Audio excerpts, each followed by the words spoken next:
Hello, this is Wolfman611, and today we're looking at the USB Logitech Quickcam Pro 9000. Okay, so a bit of a background here. Last webcam I had was a creative webcam that was probably 10 years old. So before getting this one in for review, I figured, well, by now, 10 years later, they have to have some pretty impressive technology in these webcams.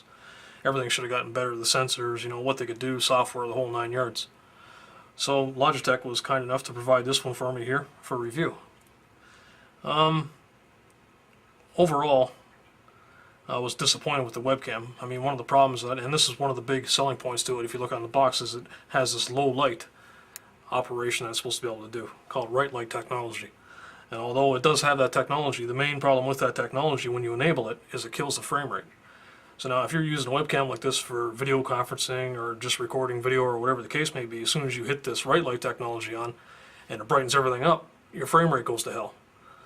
And if you're trying to record something video-wise, you just can't, you can't have a video that's 5 frames a second and the audio is all out of sync with your lips moving the whole 9 yards. So that's no good. I guess where the right light technology would be alright in terms of frame rate is if you're trying to take still images. And I don't know how many still images you're going to be taking with a camera like this, but if you wanted to do that and you're not moving, then you can turn the technology on, it'll brighten the image up, and away you go. Now, what I got to say is this right light technology, the only place you have this on, or should have it on, is if you're in a really dimly lit room. If you're in a room that's got, 1,000 watts of lights or whatever, and you got lights, lots bright light around you, whatever, then this webcam works perfectly, because then you can turn the right light technology off, frame rate will be good, everything will work just as you expect it to. However, the reason why I wanted to look at the camera was the low light. I don't have a lot of lights in the room where the computer is, so something like this, if it actually worked, would have been great for doing voice conferences or video conferences, whatever you want to call it. The software that you install on it, the one really good thing about the software is it has a zoom feature that does digital zoom. It'll zoom in on whatever, like if you're sitting in front of the camera, and once it does this a couple times, once it gets a couple steps into the zoom, you can turn on and pan the image to the left, right, up, or down. And where that's handy is if you're sitting in a room where you have a lot of stuff off to the left-hand side of you and right-hand side of you, and you don't want to have that in the actual image. Say you're doing a MSN video chat or whatever you want to call it, video conference.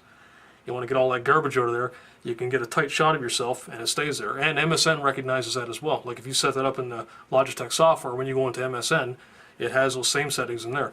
So that's probably the best feature of this camera I like the most. The creative webcam I had that's 10 years old didn't have nothing like that. In fact, it couldn't do zoom at all. This thing here does zoom through the software. So you grab onto a little slider, move it up and down, does all your basic stuff. Same thing with the autofocus too. You can turn the autofocus off, go manual focus, adjust that with a slider. Now, the right light technology, as I said, in terms of it working the way it should, really doesn't, and there's too much of a performance hit there. The other bad thing about the camera is the audio. When you turn the audio on, even if you put noise reduction on or anything like that, it just picks up way too much noise, and the audio quality isn't all that good at all. This camera, when you buy it from the store, it retails Canadian for about $100. So I was kind of disappointed. I would have thought for $100, 10 years later, after buying the first webcam I had, that thing should have been dramatically different. So, like I said, if you got lots of lights, it'll do good video. If you don't have, and you want to rely on this thing to amp the light to amp the light levels up in the room, best of luck to you. You're not going to like the results. Software-wise, it installed maybe 5-6 services on the machine, or processes. So when you get your task manager up and you look at the processes, you'll see all kinds of stuff that this thing installs, which to me is never. I'm not a big fan of that. As soon as I see that, that thing loses a few points just for that reason alone. If you want to put 1 process on the machine, maybe 2. That's enough. Like, you don't need to put half a dozen on there just to get your little webcam to go. And the worst of it is that even when the webcam's not in use, all that stuff is still sitting there loaded up. So the good thing about the cam is that it looks really nice. I mean, for $100 you can get something that looks pretty fancy. It's got a nice black finish to it, which as soon as you touch it, gets fingerprints all over it. But that's like that with anything that's like this. Anything that's got that black finish. Now the mounting bracket's pretty interesting too. If you turn it over, it's got this lip.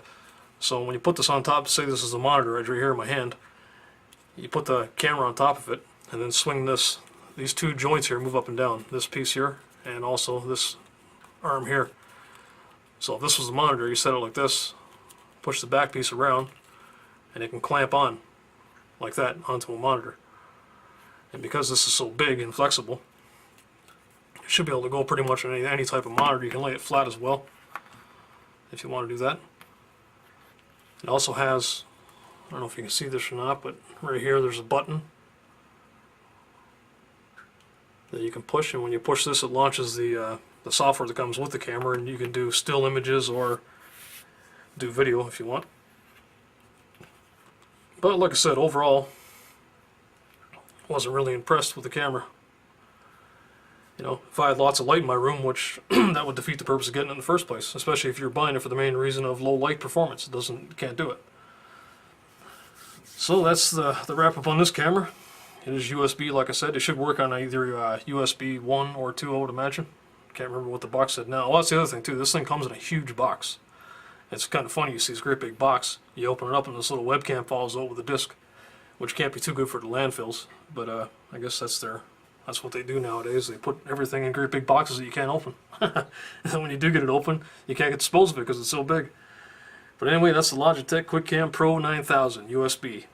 This is Wolfman611. Don't forget that you can go to the website at www.wolfmansbytes.com. That's www.wolfmanzbytes.com. And on the main page there, if you scroll down, you see the text review on this camera. It's more detailed of a review than what I'm saying here now in terms of video. So give it a shot. Check out the text review. Look at this video here if you want. And I'll chat with you next time. This is Wolfman611 signing out.